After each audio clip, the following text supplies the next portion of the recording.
Hello ladies and gentlemen, and welcome back to my channel for another third-party unlicensed outfit set unboxing and review video.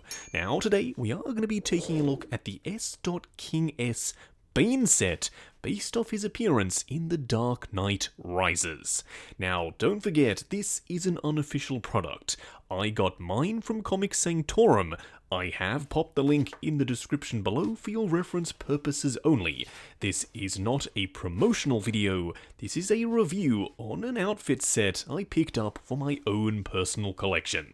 Now, the box art is extremely basic. It's literally a brown cardboard box with S.King.S applied down below here, and it's not even applied very well, it just happens to be peeling off.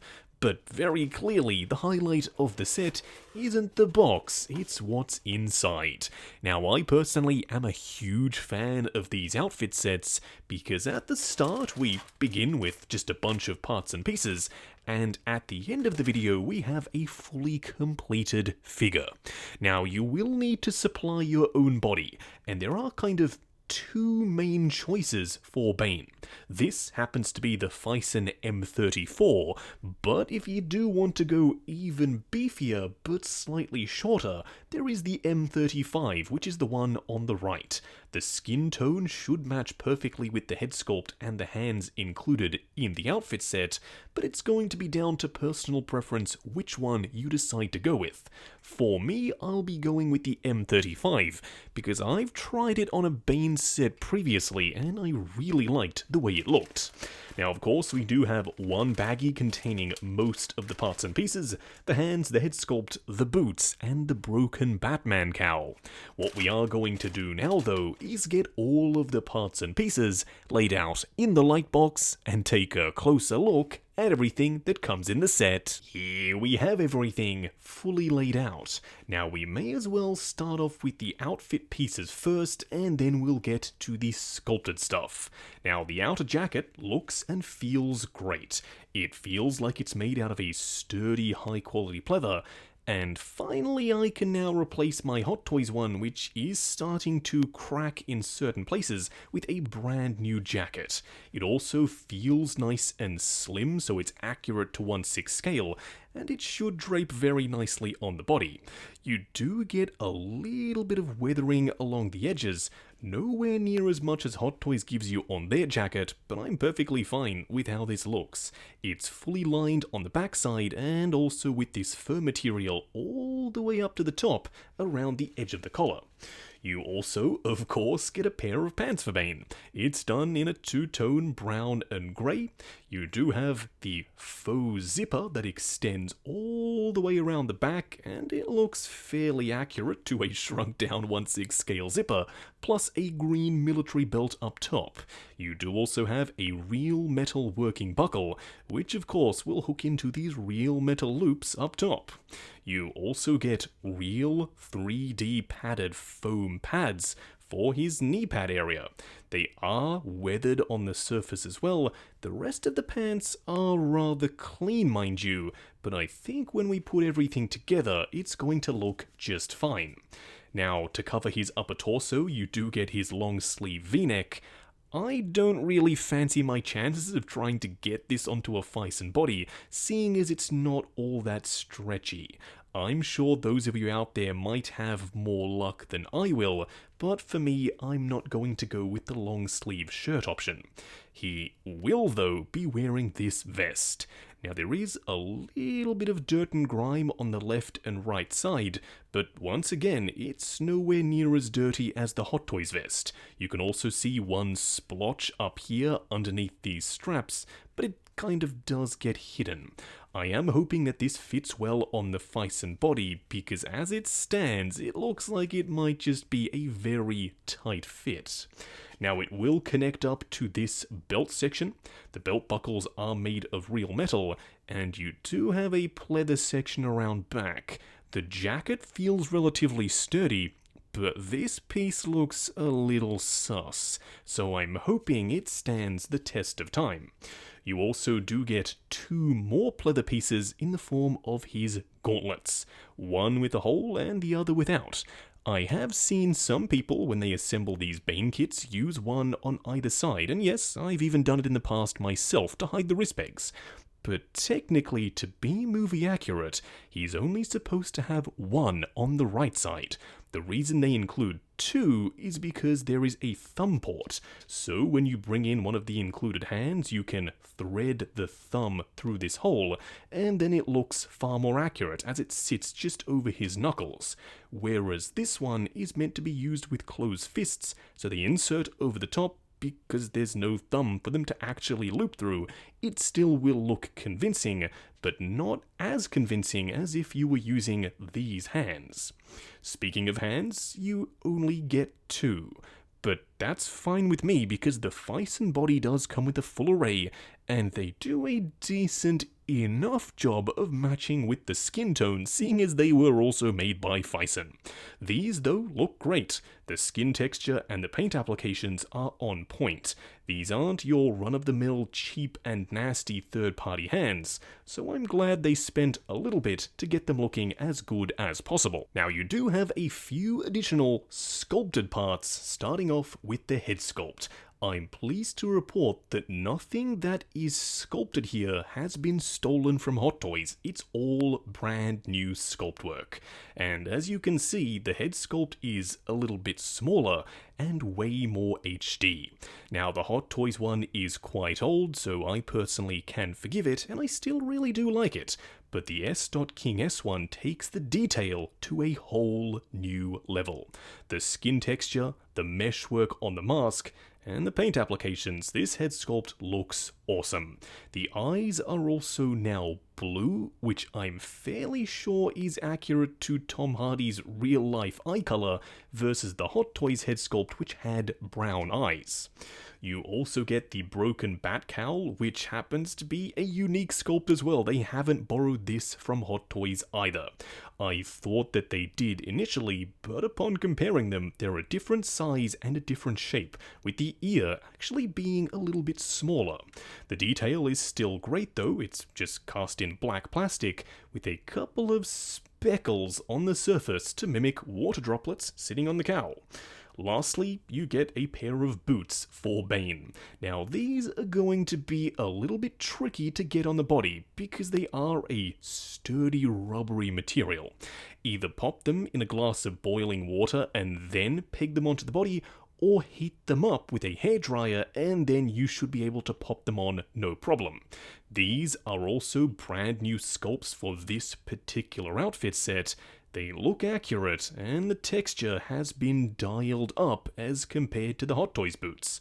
You will see a closer up comparison between this set and the Hot Toys one a little bit later in the video. What we are going to do now though is assemble this set onto the body off camera and take a closer look at the completed Bane. Here we have him standing straight up and down in the light box, no crazy poses or accessories or anything like that. And I'm so darn happy with how this guy turned out. I was worried that the M35 was going to be too big, and granted, some might say it is too big, but for me, I think it fits the outfit set perfectly. I also like that this guy comes with a brand new head sculpt rather than just reusing the Hot Toys one a bunch of times like the other Bane sets do. This is now my favourite third-party Bane set, and I've reviewed both Daft Toys versions, so I feel like I've got a pretty good grip on what else is out there. Everything fits the body, as I said, very nicely, but it's not the easiest thing in the world to assemble. The Bane outfit has a ton of straps and buckles that you have to do up and tighten.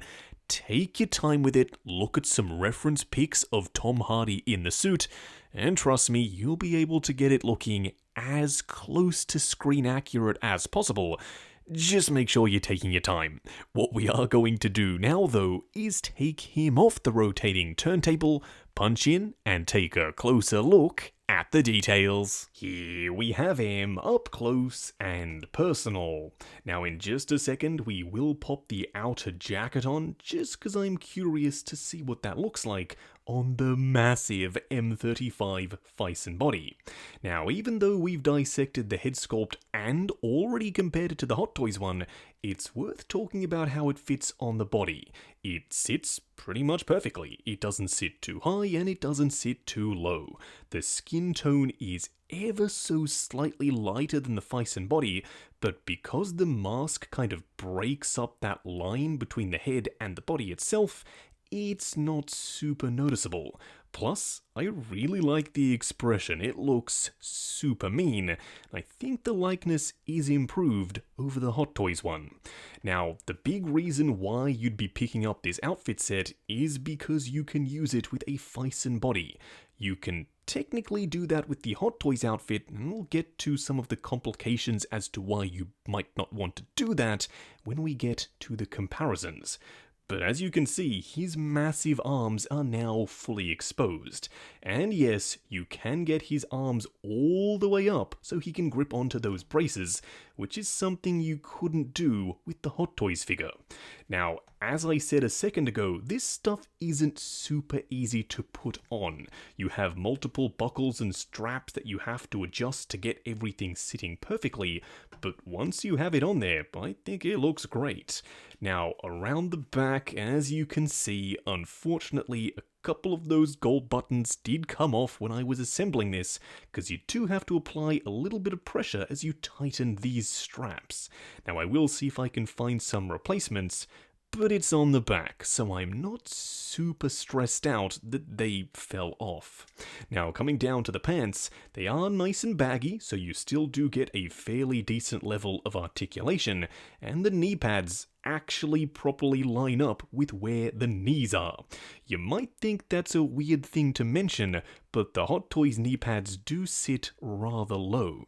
Now, I do have the pants tucked into the boots, and that is accurate. You can just fold them over the top to make it look pretty much as screen accurate as possible. You could technically untuck them if you do want slightly more range, but I really do like the way that looks. Now, as for the boots themselves, we have discussed the sculpt, and while they look good, they are a single sculpted piece. That means you don't have a split cut boot, which is one area where this kit could have absolutely excelled over the Hot Toys figure. Now you simply have no articulation really at all down here at the ankle, aside from a swivel. I'm hoping that we do get another Bane outfit set sometime in the future that does incorporate a split-cut boot design. But for those of you wondering what he looks like with the jacket on, as you can see, it goes on there really nicely. It hugs the body and it's not too big. It is bulky, don't get me wrong, because the Fison body is absolutely massive, they had to oversize the jacket. As compared to the Hot Toys Bane, because his body is far smaller, it looks more in proportion when he has the jacket on.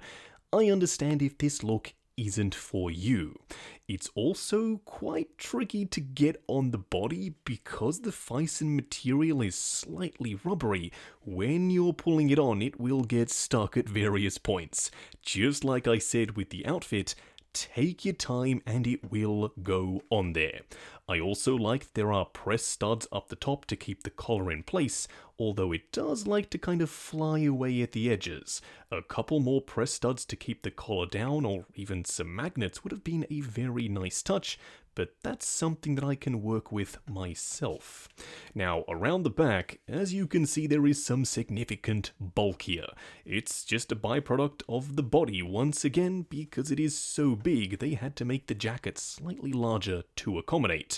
But do let me know which of the looks for this Bane happens to be your favourite. Now for a quick side-by-side comparison, here we have the S.King.S Bane on the M35 Fison body and the Hot Toys Bane on the right. And as you can see, there is a significant size difference here. Not necessarily in terms of height, but definitely in terms of bulk. The M35 is jacked. Potentially too jacked for Tom Hardy as Bane, but then the Hot Toys one is just a little bit too slender. I don't know of any seamless superposable body that slots in size-wise between these two. If you do, however, let me know down in the comments below. Now, technically, you could just get an M35 body and use it with the Hot Toys Bane if you happen to have one. The only issue is that the pants are really tight, so you are going to struggle to get them on him. But everything else is largely very similar and should be compatible because it's all adjustable. At the end of the day, it is down to personal preference. While both versions of Bane still do have a place in my collection, my eye is being immediately drawn to the M35 Custom. I just really like the way he looks. Just going over articulation. Now, bear in mind, this is my personal copy of the figure, so I'm gonna be a little bit more careful. Also, if you've used a Fison body in the past, you know exactly what to expect here. Now, starting off with the head sculpt, it's on a ball joint at the base of the head and another at the base of the neck, looking forward and back the full way, swivel, and then a ton of pivot side to side. The arms will go up all the way to there, they will go forward and back, butterfly joint at the shoulder that also hinges up and down. You do have a double bend at the elbow which incorporates a swivel, and of course a regular 1/6 scale wrist peg. Now, due to the fact that there are multiple layers in the torso, it's going to be a little bit more restricted, crunching forward to there, going back to there, swivel and pivot side to side. The legs will go forward to there, they will go out to there, swivel at the upper thigh, a double bend at the knee that does get you past 90 but then springs right back down due to the rubbery nature of his thighs, and then of course a ball joint down here for the ankle. Just wrapping up on the S.King.S Dark Knight Rises Bane set. Now, going into this, I was excited, don't get me wrong, but I've also reviewed a ton of Banes on the channel, the Hot Toys one and both versions of the Daft Toys set, so I wasn't really expecting anything new here. Oh, how wrong I was. This is now my all-time favorite Bane in the collection. The outfit is fantastic and, as far as I'm aware, super accurate. But my favorite part about the set is the brand new head sculpt. The skin tone almost perfectly matches the Fison body, and when you put this thing together, it looks incredible. I was a huge fan of the Hot Toys Bane when it came out, but stacked up alongside this guy, yeah, in my opinion, there really is no comparison. Now, unfortunately, you are going to miss out on the display base that the Daft Toys set came with, and mine doesn't come with the Harvey Dent picture. He was actually solicited with the image when he went up for pre-order. I don't know if mine just fell out of the box when they were manufacturing the outfit set, or it was just never intended to come with it and it was something that they just showed in those images, but nevertheless, I was expecting to see it here. Overall, at the end of the video, I can say this Bane set is definitely worth it, but it's not going to be the easiest thing in the world to assemble. When you get this thing in, take a deep breath, look at some reference pics, and take your time assembling it, because trust me, the end result is going to be worth it. Don't forget though, this is a third-party, unlicensed outfit set, meaning it's an unofficial product. I got mine from Comic Sanctorum. I have popped the link in the description below for your reference purposes only. This is not a promotional video, this is a review on a 1/6 scale outfit set that I picked up for my own personal collection. While you are down there, why not check out the link to 6 Scale Network, the Facebook group. Come along, chat figures, share photos of your collection, and of course, see what's coming up next on the channel. Like, comment, and subscribe, and we'll catch you in the next video.